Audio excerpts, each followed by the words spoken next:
Quero saudar a amada igreja com a graça e a paz do Senhor, amém? Muita alegria de poder estar aqui nessa noite para poder trazer a palavra do Senhor, que Deus possa estar falando ao coração dos irmãos, assim como Ele tem falado comigo, né?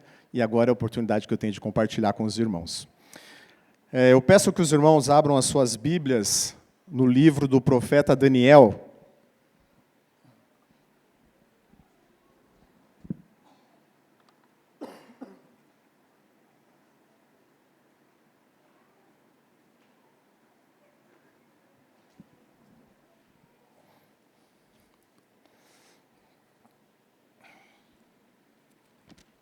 Daniel, capítulo 2.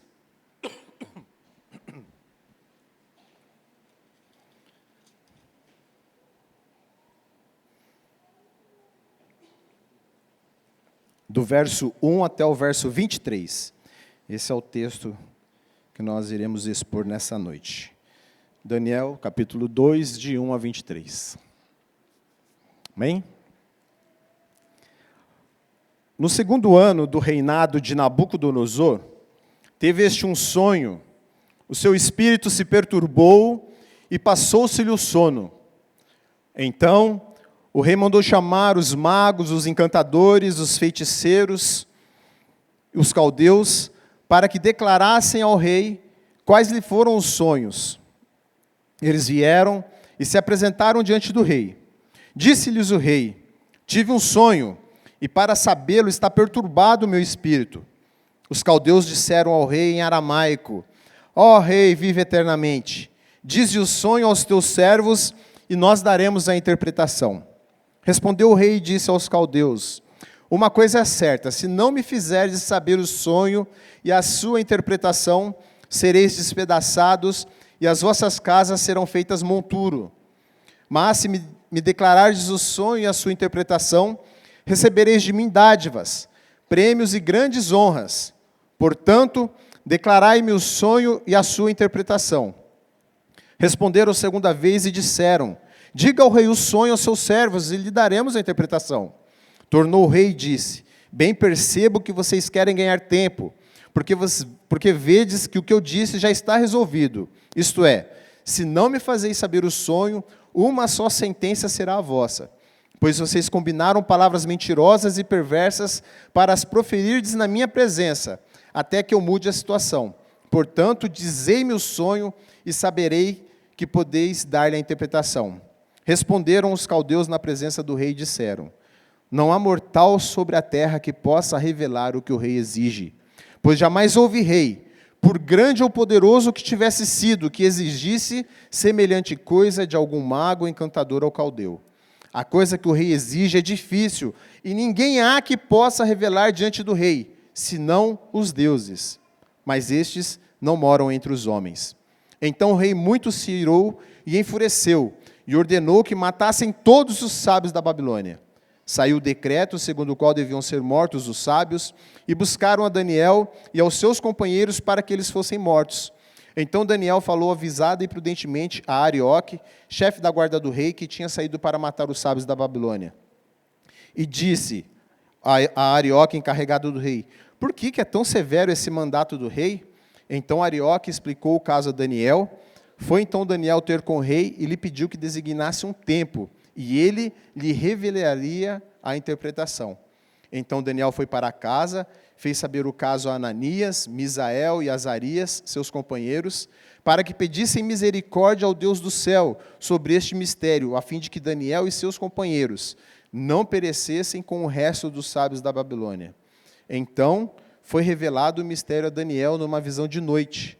Daniel bendisse o Deus do céu, e disse Daniel: seja bendito o nome de Deus, de eternidade a eternidade, porque dele há a sabedoria e o poder. É ele quem muda o tempo e as estações, remove reis e estabelece reis. Ele dá sabedoria aos sábios e entendimento aos inteligentes. Ele revela o profundo e o escondido. Conhece o que está em trevas e com ele mora a luz. A ti, ó Deus, Deus de meus pais, eu te rendo graças e te louvo, porque me deste sabedoria e poder, e agora me fizeste saber o que te pedimos, porque nos fizeste saber este caso do rei. Os irmãos podem se assentar?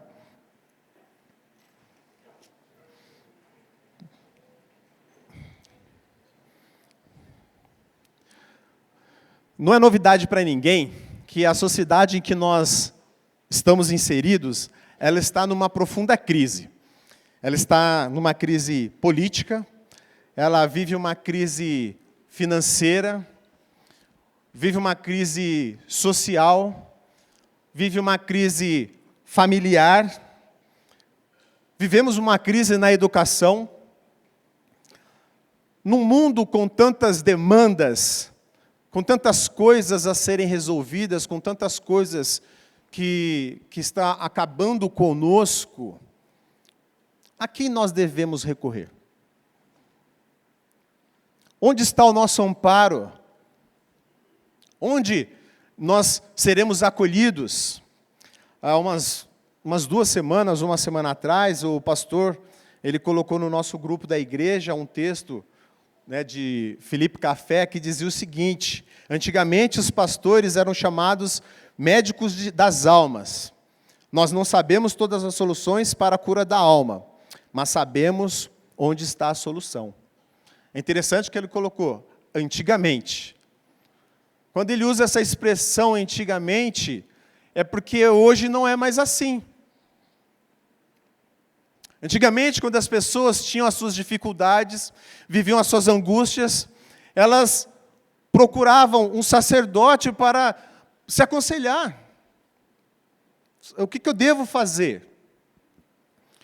Só que nós vivemos um mundo completamente diferente hoje.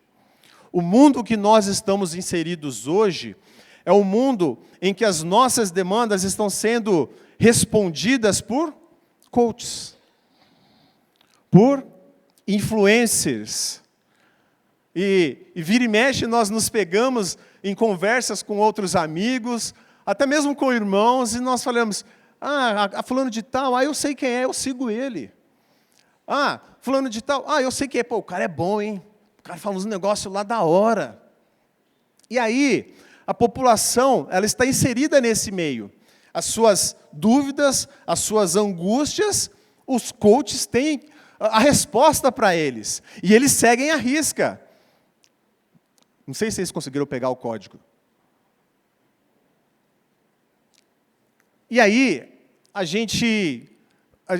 nós imaginamos, ou conversando assim, o que ele tem, o que ele pode oferecer? Como você sabe que essa pessoa, ela tem as respostas para aquilo que você precisa? Aí sabe o que nós ouvimos? Nós ouvimos a seguinte frase: você já viu a vida dele? Você já viu o carro que ele tem? Você viu já como que ele... Cara, ele é o cara. Esse é o influencer, porque a vida dele, que ele mostra ali, na tela do celular, na tela do seu tablet, na tela do seu computador, olha lá, não tem como, olha a vida dele. Mal vocês sabem que muitas dessas coisas é alugada. Eles precisam, passar essa imagem. Mas é isso que acontece. Então, o mundo que nós estamos vivendo é um mundo cercado de pessoas que buscam a felicidade, buscam o melhor para as suas vidas através de coaches, de influencers. Só que não para por aí.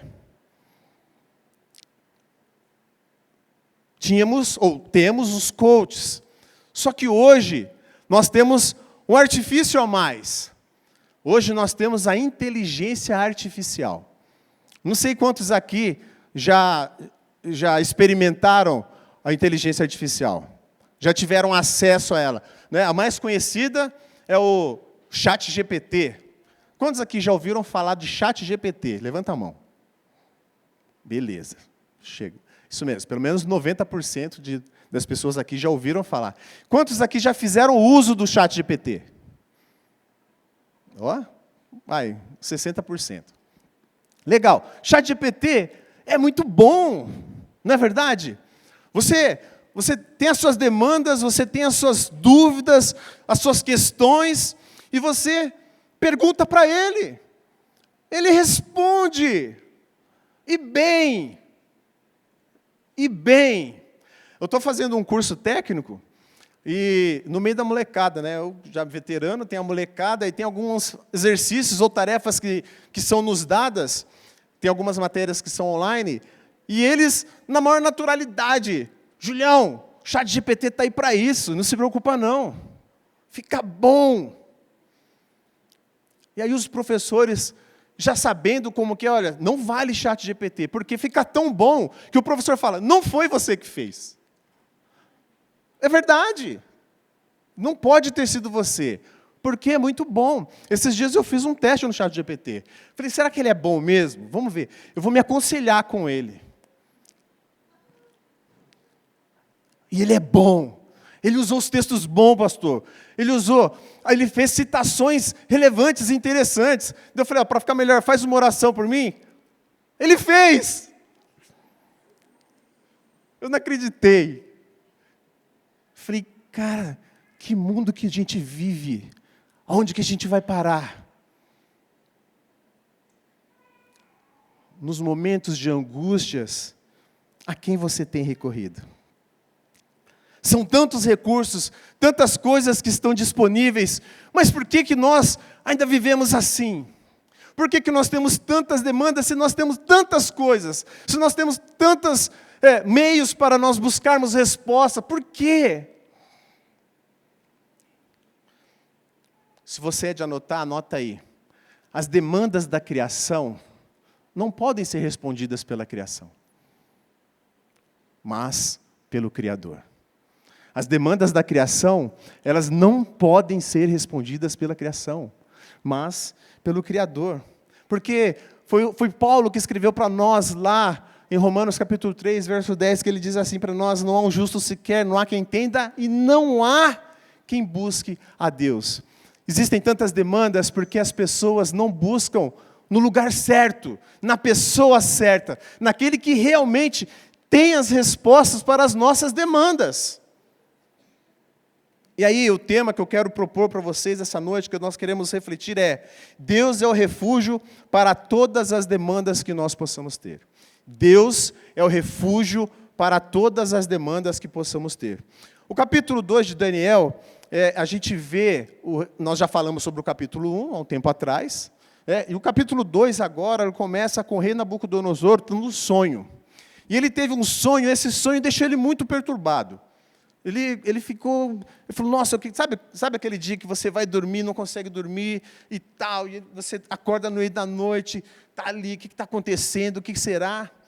E a cultura oriental, a cultura do Antigo Oriente, da época, eles entendiam que os deuses falavam com os reis. Os reis, naquela época, eram a autoridade de Deus. Sabiam, alguns, né, mais antigos ainda, tinham como uma divindade, mas se acreditava, era muito comum que as pessoas crescem que a divindade falava diretamente com os reis. E aí o rei ficou falando, o que está acontecendo? Deus está querendo falar comigo. Aliás, está querendo não, ele está falando comigo, mas eu não estou entendendo. Existe alguma coisa, eu vou chamar quem possa me ajudar. Aí o texto diz que ele chamou os magos, os zeus, os encantadores, os caldeus. E é sempre assim, né? Quando você tem dúvida sobre alguma coisa, você atira para tudo quanto é lado. Ah, vai isso, aqui não dá, procura o outro tem a resposta. Foi mais ou menos. Então vem todo mundo. O que está acontecendo? Só que o rei, ele não era rei à toa. Ninguém é rei à toa. Ninguém está num cargo de autoridade à toa. Ninguém, irmãos. Ninguém. Ele era muito esperto. Ele pegou, chamou todos os magos, os encantadores e tal. O seu palácio falou assim, olha, eu estou perturbado, eu tive um sono aqui, um sonho, e isso está me tirando da paz. Eu não sei o que isso significa. Aí, lógico, os magos lá falaram assim, olha, é simples, fala para a gente o que o senhor sonhou, a gente vai falar para o senhor o que está acontecendo. Não é? Eu não sei, os irmãos, eu venho de uma cultura de quando eu era criança, minha família era muito mística, não é? E aí eu fui inserido nesse meio de misticismo, né, de uma cultura meio candomblé e tal. E lá eu lembro que nós tínhamos em casa um livro dos sonhos, não sei se alguém já passou por essa experiência, mas se nós tivéssemos algum sonho, e falava assim, nossa mãe, eu sonhei com uma cobra, Deus me livre, sonho com cobra, não é assim? Por quê? Sonhar com cobra significa, sei lá, é isso aí que vocês pensaram, não é? E aí, é sempre assim, olha só a cultura que nós estamos inseridos, não é verdade? E aí, esses magos, esses encantadores, essas pessoas que faziam parte da corte do rei, eles também tinham os seus meios, os seus artifícios, para eles terem essas respostas. Eles muitas coisas sabiam, assim como vocês sabem o que significa sonhar com cobra, eles sabiam também muitas coisas. As que eles não soubessem, o que ele faria? Vou consultar nos livros, né? Outras pessoas que têm. Mas só que o rei ele era esperto. Ele falou, não é assim que funciona. Eu quero que vocês falem para mim o que eu sonhei. Aí fica difícil. Fala a verdade. Esse rei, ele é o cara. Alguns estudiosos que eu pesquisei, eles falam que Nabucodonosor, muito provavelmente, ele não sabia o que ele tinha sonhado. Eu acho difícil ele não saber. Por quê? O cara poderia falar qualquer coisa. Concorda comigo? Se o rei não soubesse o que ele havia sonhado, poxa, ele está falando que vai matar? Não, vou falar qualquer coisa aqui. Mas não, ele poderia não saber completamente o seu sonho, mas ele tinha alguma coisa ali. Ele falou assim, não, eu quero que vocês falem para mim o que eu sonhei, e a partir do momento que vocês disserem o que eu sonhei, aí a interpretação que vocês derem, eu vou saber que ela é verdadeira. E tem mais, se vocês fizerem isso, eu darei muitas e muitas coisas para vocês. Aí eles tentaram lá ludibriar o rei de tudo quanto é jeito, aí o rei falou assim, vocês estão querendo ganhar tempo. Vocês não vão me passar para trás, não. Ou vocês falam, né? Em outras palavras, revelação ou morte. Ou vocês falam o que está acontecendo, ou vai morrer todo mundo. Aí bateu o desespero. Falou assim, no verso 10 diz assim, não há mortal na terra que possa revelar o que o rei exige. Não há mortal na terra que possa revelar. Jamais houve um rei que fizesse um pedido desse que o senhor está fazendo. Por mais poderoso que seja esse rei, ninguém pediu isso que o senhor está falando. Ninguém, só o senhor. Isso é demais, não dá. Aí ele fala assim, não há ninguém, isso é impossível aos homens, senão aos deuses, mas esse não mora entre a gente. Tipo assim, os deuses podem, mas é inútil, ele não vai falar para nós. Né? Ele não está entre nós, no nosso mundo, na nossa esfera, no nosso relacionamento. E aí então veio a ordem, mandou matar todo mundo. Chegaram lá na casa de Daniel para matar Daniel e os seus amigos. O Daniel, sem saber o que está acontecendo, muito provavelmente ele não foi chamado à corte do rei. Ele falou, mas o que está acontecendo? Por que o rei está com um decreto tão duro? Mandando matar todo mundo assim, de uma hora para outra. Aí o rapaz contou o caso para ele colocou, me leva na presença do rei. Ele fala para o rei, Senhor, o rei, eu vou revelar o que o senhor está... Me dá um tempo, eu vou revelar o que o senhor está falando. O rei deu um tempo para ele, ele chega em casa, junta os seus amigos, fala, vamos ter que orar agora. Vamos orar para Deus revelar o que aconteceu e nós falarmos para o rei o que aconteceu, senão a gente está morto. O que Deus fez? Revelou o sonho para ele, ele foi lá, falou para o rei, e aí tem a história. Só que Deus, ao revelar o sonho para ele, ele faz uma oração de louvor e gratidão a esse Deus maravilhoso. Esse é o texto que nós lemos aí, ok? Tá bom.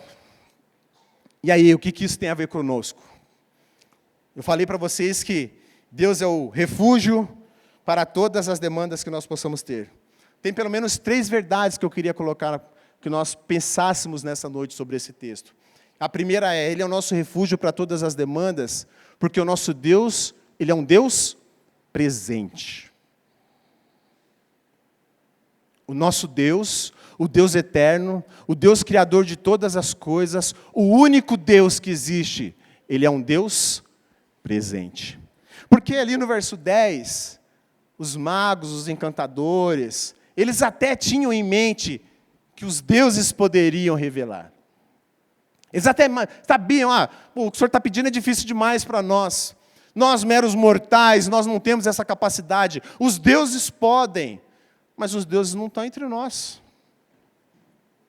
Logo, eles percebem que aquilo que o rei estava exigindo deles estava muito acima.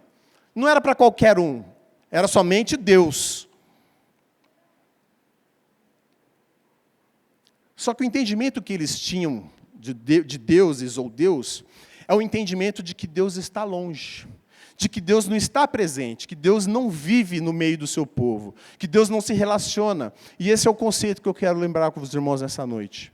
É um conceito de que nós, na igreja, ou na teologia de forma geral, nós falamos de transcendência e imanência. Não sei quantos já ouviram falar desse termo, muitas vezes nós falamos, mas é importante nós sabermos. O Deus que nós servimos, Ele é um Deus transcendente, sim, mas Ele é um Deus imanente. O que é isso? Um Deus transcendente significa que Deus ele está acima de todas as coisas, entendeu, Lu? O Deus eterno, Ele está acima de todas as coisas, não existe nada, Ele é incomparável, Ele é insondável, Ele extrapola a realidade. Isso é transcendência. Sabe o que é realidade? Imagine que esse púlpito é a realidade, o universo existente. Deus ele está fora disso. Na teologia, nós costumamos dizer que Deus, na transcendência, nós usamos a expressão, Deus ele é totalmente outro daquilo que você conhece, totalmente outro daquilo que você possa imaginar, totalmente outro daquilo que você viu, daquilo que você experimentou, daquilo que você estudou. Ele é completamente outro, Ele está além, Ele está acima, Ele é incomparável, Ele extrapola a realidade, Ele é gigante. Ele é grande. Mas, ao mesmo tempo, o Deus que nós servimos, que Ele é gigante, Ele extrapola a realidade, Ele está acima dos céus, acima de todas as coisas, nada pode limitá-lo. Esse Deus é um Deus imanente. E imanência quer dizer que esse é um Deus próximo. É um Deus que vive na criação. É um Deus que se relaciona. É um Deus perto. Não é mais um Deus totalmente fora. Ele é totalmente fora da realidade, mas ao mesmo tempo Ele se relaciona conosco, Ele se faz presente. Isso é que nós chamamos de imanência. Esse é um conceito que eles lá não tinham. O conceito é de que Deus ele não se mistura. Sabe a ideia? Eu não me misturo com essa gentalha, né? É a ideia que eles tinham. Mas o Deus que nós servimos, Ele se mistura. Ele andou entre nós. E aí, por que é importante nós termos esse entendimento? Nós precisamos conhecer Deus da maneira correta. Porque quando nós conhecemos Deus da maneira correta, que é a maneira que deve ser conhecido, nós o adoramos da maneira correta. Nós o glorificamos da maneira que Ele deve ser glorificado. Nós o adoramos da maneira que Ele deve ser adorado. Você não vai mais se relacionar com Deus de qualquer forma. A sua atitude, o seu meio de falar com Deus vai ser diferente. Então, quando nós vemos pessoas, falando assim, o cara lá de cima, esse cara não sabe o que está falando. Não tem noção do que está falando. Não é o cara lá de cima. É Deus. É o Criador.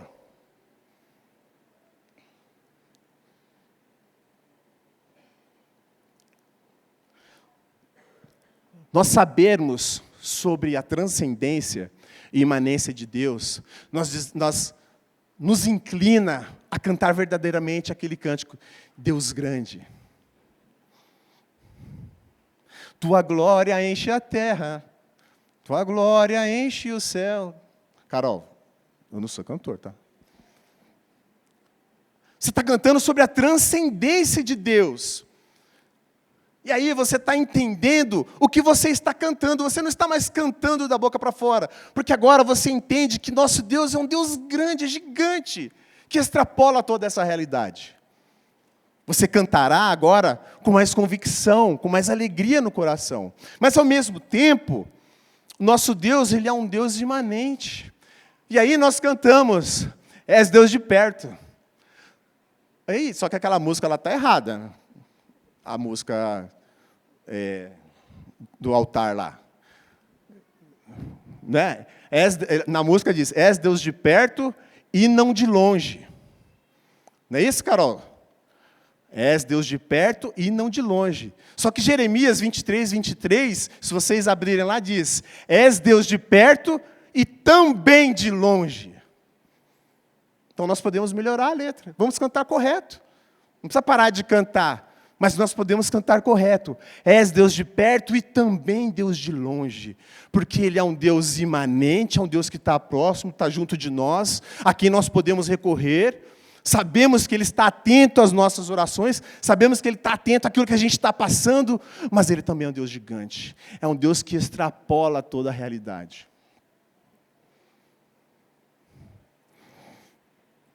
Deus, Ele é tão grande que o universo não pode conter Deus. Sabe o universo? As dimensões, as galáxias. Lembra que a gente viu aquele filme, foi para uma galáxia, aí entrou no negócio da minhoca, aí entrou no não sei o que lá, foi em outra dimensão, gigante, foi no tempo, voltou. Nada disso consegue conter Deus. Deus está acima de tudo isso. Ele é maior do que tudo isso, filho. Maior. Esse é o Deus que nós servimos. É um Deus transcendente. Mas, ao mesmo tempo, Ele é um Deus imanente. Sabe? Quando a gente olha para o Evangelho de João, no capítulo 1, verso 14, João ele escandalizou o mundo. Porque lá no verso 1, no capítulo 1, verso 14, diz assim, e o Verbo se fez carne e habitou entre nós. O que João está dizendo? Que esse Deus transcendente, que nada pode conter, o universo não pode conter, Ele se fez carne, tomou forma humana e habitou entre nós. É isso que Ele está dizendo. Olha a grandiosidade do que esse homem está dizendo. Esse é o Deus que nós servimos. É o Deus que transcende todas as coisas, mas é um Deus que está perto de nós. Eles não tinham isso. Por isso eles ficaram loucos. Por isso eles não sabiam o que fazer. Por isso que eles já falaram, morremos. Não sabemos, e agora? Porque eles não vivem entre nós. Mas agora nós sabemos que o nosso Deus, nós podemos recorrer, porque Ele é sim de longe, mas Ele é de perto também. Em segundo lugar, Deus ele é o refúgio para todas as demandas que nós possamos ter, porque Ele é um Deus protetor. Em primeiro lugar, Ele é um Deus presente. Em segundo lugar, Ele é um Deus protetor. Quando a gente olha o texto no verso 17 e 18, o Daniel fica sabendo do decreto do rei e tal, ele pega e vai procurar seus amigos. Quando as coisas estão difíceis para nós, quando as coisas estão complicadas, você tem alguém a quem procurar? Você tem alguém para chegar e falar assim, sabe, eu estou passando por isso, você ora por mim? Você tem alguém que você confia, que sabe que é de Deus, que aquela pessoa tem um relacionamento com Deus, e você pega e fala assim, poxa, você consegue orar comigo, viver comigo essa experiência? É muito bom isso. É bom você pegar e ter pessoas que você pode confiar. E Deus, numa das formas de Deus proteger ao seu povo, é Ele colocar pessoas ao seu lado. É o que a gente dizemos sobre nós desenvolvermos relacionamentos interpessoais. Aqui na igreja usamos essa expressão. Relacionamentos interpessoais. Que nós vamos desenvolver o quê? As nossas mutualidades, né? nossas reciprocidades. Eu tenho as dificuldades, você tem as suas dificuldades, você ora por mim, eu oro por você. Só que esses nossos relacionamentos que nós desenvolvemos dentro da igreja, que nós desenvolvemos dentro da comunidade, é um relacionamento diferente desses relacionamentos ao qual você tem aí no seu celular. Porque o mundo que a gente vive hoje, esse mundo completamente digital, tecnológico, nós temos as redes sociais, então Facebook, Instagram, né, TikTok, LinkedIn. E aí você começa a fazer conexões, você começa a fazer amizades, porque vocês têm algo em comum ali, alguma coisa que vai te fazer se aproximar daquela pessoa. Seja porque aquela pessoa está colocando lá o quão bom a vida dela é, e você fala, não, aquela pessoa é muito feliz, eu preciso mostrar que eu sou mais feliz do que ela. Aí você vai e coloca que você é mais feliz do que ela. E esses relacionamentos que é digital, na maioria deles, eles são movidos por isso. A pessoa mostrar o quanto ela está bem, e a outra fala assim, poxa vida, eu preciso mostrar que eu estou bem também. As pessoas, né, ainda que não esteja tão bem, mas eu preciso mostrar, preciso colocar lá. Só que, diferentemente desses relacionamentos que a gente tem vivido nos nossos dias, os relacionamentos interpessoais são relacionamentos baseados do quê? No amor e na unidade da igreja. Então, indiferente se você tem alguma coisa em comum comigo ou não, o que nos une não é o time que eu torço. Aliás, seria muito difícil, né? Eu me dar bem com todo mundo aqui, porque nem todo mundo é feliz como eu sou no time que eu torço. Então, não é isso que faz eu ter um relacionamento. Não é isso. Não é porque eu tenho o mesmo tipo de casa que o outro. O nosso relacionamento é um relacionamento da nossa comunidade, porque Jesus morreu por nós. Essa é a diferença. Então, o que nos une é algo muito maior, é muito grande. Só que, lógico, Deus, quando Ele criou o homem, quando Ele fez a criação e criou o homem, Ele fez o homem para que ele vivesse esse relacionamento interpessoal. Porque Deus, Ele vive no seu relacionamento plenamente satisfatório na Trindade. Pai, o Filho e o Espírito Santo. Ele não precisa de nada mais para ser satisfeito nos seus relacionamentos. Eles são plenamente satisfeitos no relacionamento dos três. Não precisava criar o homem. Poxa vida, eu estou... Nossa, está ruim aqui, né, Jesus? Aí o Espírito fala, poxa, só nós três, a gente podia ter mais... Vamos criar o homem. Não, não foi assim. Eles não se sentiram só. Mas eles criaram o homem para que o homem também vivesse esse relacionamento interpessoal. Aí agora um pouco de antropologia, né? Para que Deus criou o homem para que ele tivesse um relacionamento com Deus, em 3 esferas também. Com o próprio homem e com a criação. Por isso Deus criou, para que nós tivéssemos um relacionamento com o próprio Deus, com o próprio homem e com a criação. Só que, infelizmente, o pecado entrou no mundo. E aí o pecado entrou no mundo, entrou na jogada, estragou tudo. O homem agora não mais se relaciona com Deus, o homem não se relaciona mais corretamente com o outro homem, e o homem também não se relaciona mais com a criação. Mas agora, em Cristo, nós podemos restaurar esse relacionamento. Nós podemos restaurar aquilo que havia se quebrado. Então, os nossos relacionamentos com Deus foi restaurado em Cristo Jesus. Nós podemos nos achegar a Deus. Nós podemos experimentar Deus através da oração, através de Jesus Cristo. O nosso relacionamento também, ele foi restaurado porque o homem, a mulher que tu me deste, né? Lembra lá, a mulher que tu me deste. Mas agora não, em Cristo Jesus, os relacionamentos voltaram a ser restaurados. Nós podemos ter comunhão. Nós temos alguma coisa em comum. E o que nós temos em comum? Jesus Cristo, nosso Senhor.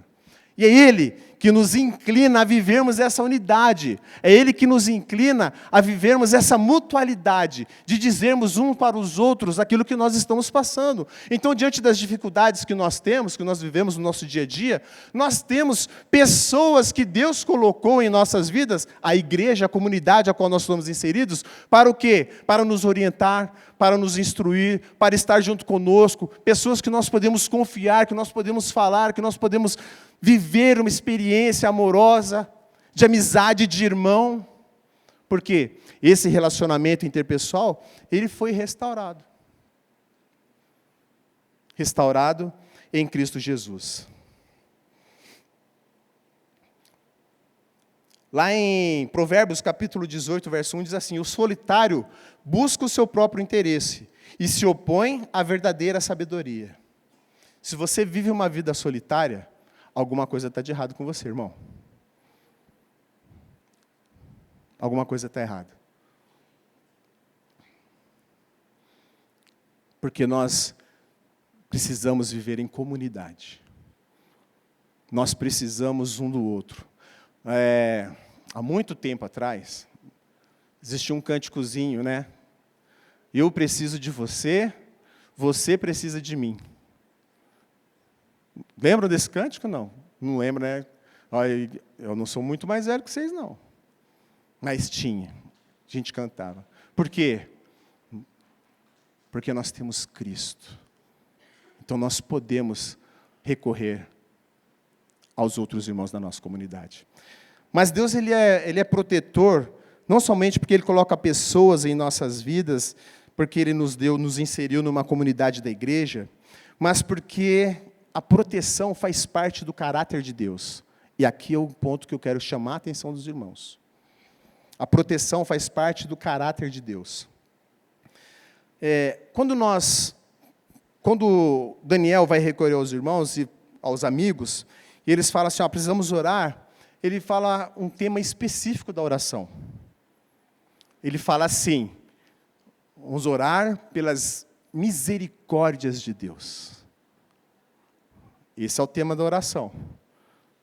Vamos recorrer às misericórdias de Deus. E é importante nós pensarmos um pouco sobre esse tema e nos aprofundar só um pouquinho, cavar um pouquinho mais fundo. Porque quando a gente fala sobre misericórdia, a igreja, de forma geral, ela tem um entendimento sobre misericórdia. Nós ensinamos, né? Os pastores ensinam a igreja sobre graça e misericórdia. Às vezes eu também ensino, né, pastor? Às vezes. E aí, qual que é o entendimento de graça? É muito fácil. Qual que é o entendimento de graça? Graça é nós recebermos de Deus aquilo que nós não merecemos. Né? Isso é o que a gente tem entendimento. É um entendimento correto também. Está certo. E o que nós entendemos de misericórdia? Que é o oposto à graça. Em que sentido? Nós não recebermos de Deus aquilo que nós merecemos. Esse é o entendimento de misericórdia. É isso mesmo? É isso mesmo. Tem alguma coisa de errado com esse conceito? Não. Mas a gente pode aprofundar um pouquinho mais. E é isso que esse texto está querendo chamar a nossa atenção. Por quê? Quando a gente fala em misericórdia, a terminação córdia vem de coração. Não é, Fernanda? Médica. Vem de coração.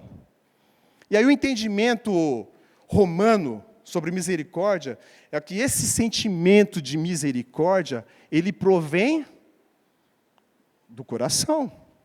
Por isso, os latinos escreveram misericórdia, porque vem do coração. Esse sentimento, ele vem do coração. E esse é um conceito, é um entendimento ocidental normal para nós aqui. O cara não tem coração. A gente não usa essa expressão? O coração é duro. O cara não tem misericórdia, o cara não tem coração, aquela pessoa não tem coração. Porque qual é o entendimento? É que misericórdia é um sentimento que ele provém do coração. Só que o texto bíblico, ele não entende dessa forma. O pensamento hebreu não é esse pensamento. Porque misericórdia, existem duas palavras para misericórdia no hebraico. Existe hesed e rahamim. Essas duas palavras. A palavra que é usada nesse texto é rahamim. E rahamim, ela deriva, ou ela vem da raiz da palavra rehem, que é útero. Olha só, cuidado, irmãs, não se empolguem. Se misericórdia provém do coração, no entendimento romano, latino, então rahamim, rehem, útero, vem do útero. Então só as mulheres têm misericórdia, é isso? Não. Não é isso. Mas ele está chamando a nossa atenção para algo um pouco mais profundo. Um pouco mais profundo. Por quê? Quando a gente olha para esse texto, a gramática está querendo mostrar para nós que o que significa? Que o útero é o local onde são geradas novas vidas. Uma outra vida é gerada no útero. O útero é um lugar do quê? As mães que são grávidas, que tiveram neném, bebês agora próximo. É um lugar de cuidado, de proteção, é um lugar de segurança. É isso que o útero significa. É um lugar que gera vida, mas em que a mãe ela tem todo um cuidado especial, ela tem toda uma devoção por aquele ser que está dentro dela, e que ela não mede esforços para aquele ser. E aí, com esse entendimento em mente, de que esse sentimento é muito mais profundo do que simplesmente do coração, as palavras de Isaías, capítulo 49, faz todo sentido, porque o que diz lá em Isaías 49:15? Por acaso pode uma mulher esquecer-se do seu filho que ainda mama, de sorte que não se compadeça do seu filho do seu ventre? Rehem. Mas ainda que ela viesse a se esquecer dele, eu, todavia, não me esquecerei de ti. A palavra que ele está usando, Rehem. A palavra que ele usa aqui em Daniel, Rahamim. Não é Hesed. Então, esse entendimento, o texto ele está falando para nós que Deus ele nos ama. Ele está mostrando para nós o amor de Deus, o cuidado de Deus para com o seu povo. Então, quando você olha a misericórdia nos textos bíblicos, na sua maioria, você vai perceber que ele está usando essa palavra. Está querendo demonstrar o cuidado de Deus, a proteção de Deus. Proteção essa que a mãe ela tem pelo seu filho, independente de sua idade. Essa misericórdia, essa proteção e esse cuidado que a mãe tem pelo filho, não se encerra quando a criança nasce. Não se encerra quando o bebê vem à vida. Mas a mãe, ela mata e morre pelo seu filho enquanto ela viver.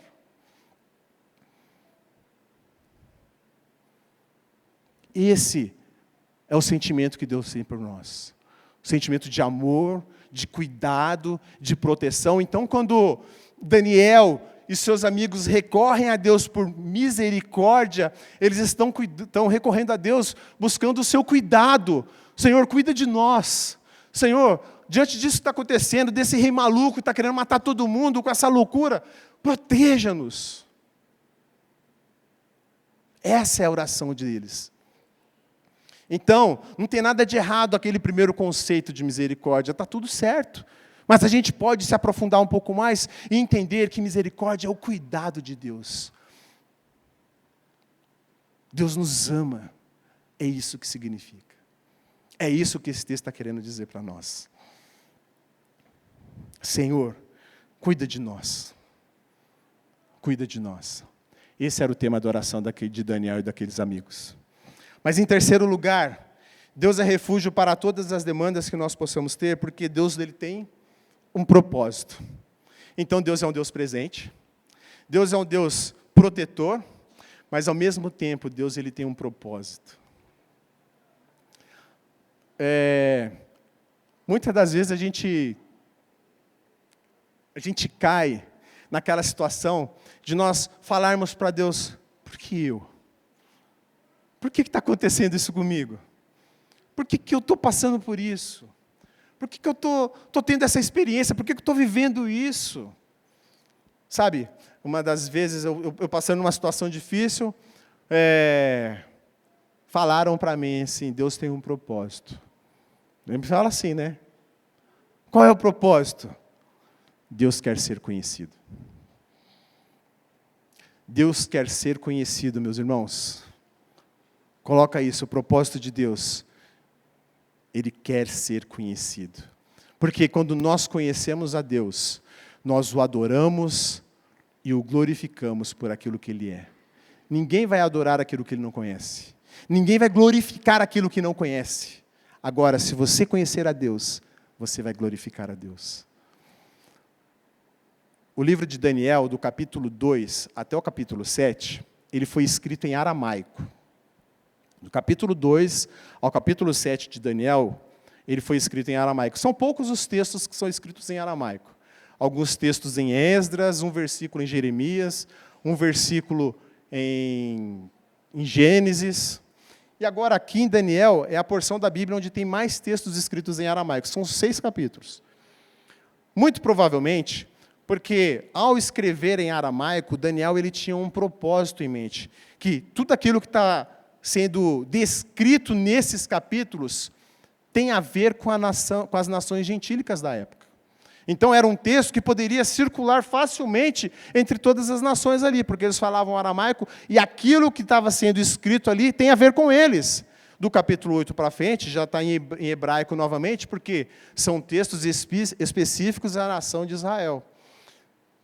E faz todo sentido. Porque quando nós olhamos os textos de capítulo 2 até o capítulo 6, nós começamos a perceber Deus, como Deus se revela, quem é Deus para essa nação pagã, para essa nação que tinha vários deuses. Os pagãos, imagina só, você está precisando ter uma boa colheita, existe um Deus da colheita. Você quer casar, você quer ter filhos, existia o Deus da fertilidade, ao qual você ofereceu oferenda. Existia Deus para tudo, para todas as coisas. Lembra lá no versículo 10, os deuses não vivem entre nós. Só que do capítulo 2 ao capítulo 6, Daniel está mostrando que existe um único Deus, um Deus verdadeiro. E esse Deus é digno de ser louvado e adorado. Tanto que, quando você olha mais para frente, ali no capítulo 2 de Daniel, ele é muito grande, os irmãos viram aí. Então, eu peguei essa primeira parte. A parte, continuando, vai mostrar a questão do sonho. Ele fala o sonho, ele interpreta o sonho, tudo do rei. E o sonho, resumidamente, está dizendo que todos os reinados da Babilônica até o reinado de Roma, o Império Romano, vai surgir vários reinos, todos esses reinos serão destruídos, mas um reino se estabelecerá, que é o reino de Cristo, e esse reino será eterno. Resumidamente é isso. Tá bom? Mas, ao dizer o sonho daquele rei e a interpretação, olha o que Nabucodonosor disse no verso 46. O que ele fez? Então o rei Nabucodonosor se inclinou e se prostrou rosto em terra perante a Daniel. Ele viu que existia um Deus verdadeiro. Um Deus que conseguia revelar sonhos. Porque interpretar sonhos não é novidade na Bíblia. Os irmãos concordam comigo? Lembram lá de José? O faraó, ele esteve na prisão, as pessoas tinham sonhos, ele revelava os sonhos e dizia o que ia acontecer. Aí depois o rapaz foi para a corte de Faraó, o Faraó também teve um sonho, ficou angustiado. Ele falou, nossa, Faraó, agora que eu lembrei, rapaz, eu também estava lá na prisão, eu tive um sonho. Tinha um camarada lá, ele revelou, falou o que significava o sonho. E o que ele falou é verdade, eu estou aqui, ele disse que eu ia estar aqui. Ele de repente pode. O faraó chamou chamou José, José foi até ele e interpretou, mas só que tem um diferente, algo diferente. O faraó disse o que sonhou para José. Se vocês olharem lá no livro de Gênesis, faraó disse o sonho. Agora, dizer o que o outro sonhou é inédito. Lembram lá em Marcos capítulo 2, quando Jesus viu o que se passava na mente dos líderes judaicos, quando ele estava lá curando o paralítico? Só quem sabe o que se passa dentro de nós é Deus. Então você tome cuidado. Porque às vezes algumas pessoas podem chegar até você e falar alguma coisa, você fala, nossa, só eu que sabia disso. Cuidado. Só você que sabia, mas o mundo espiritual também. E o mundo espiritual é de Deus, é do bem, mas é do mal também. Então cuidado, só eu sabia disso. Só eu que vivi isso. Agora, quando só está dentro de você, e só Deus pode revelar. Só Deus pode revelar, mais ninguém. Deus tinha um propósito, ser conhecido. Deus tem um propósito para as dificuldades que nós passamos.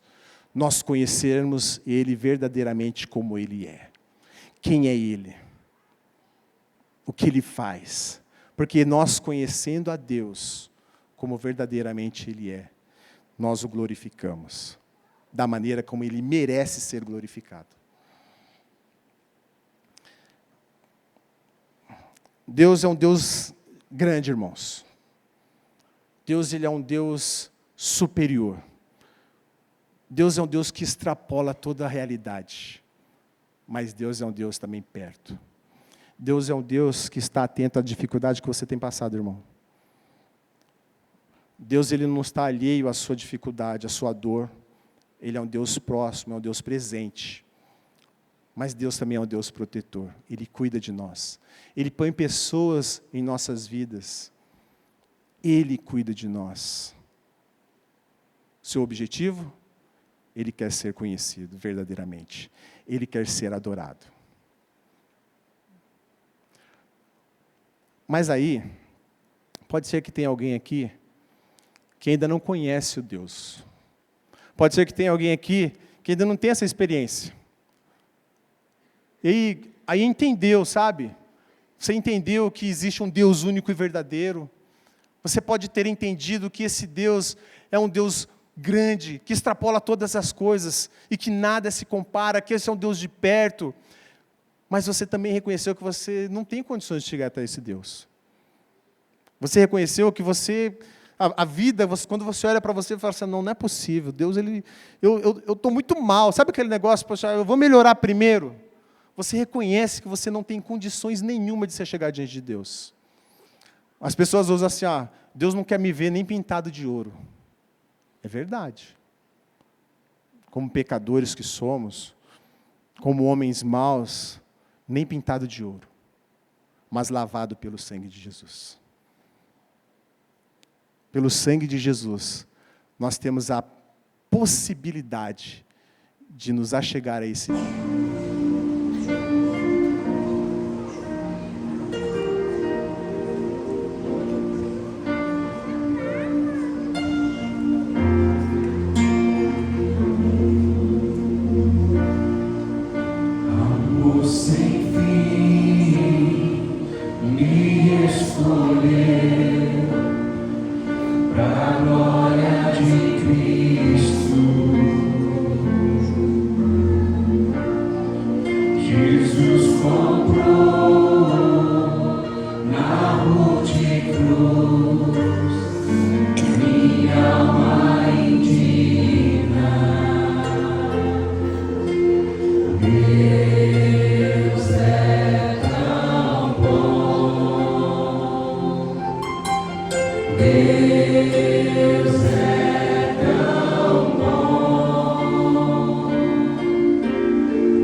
Deus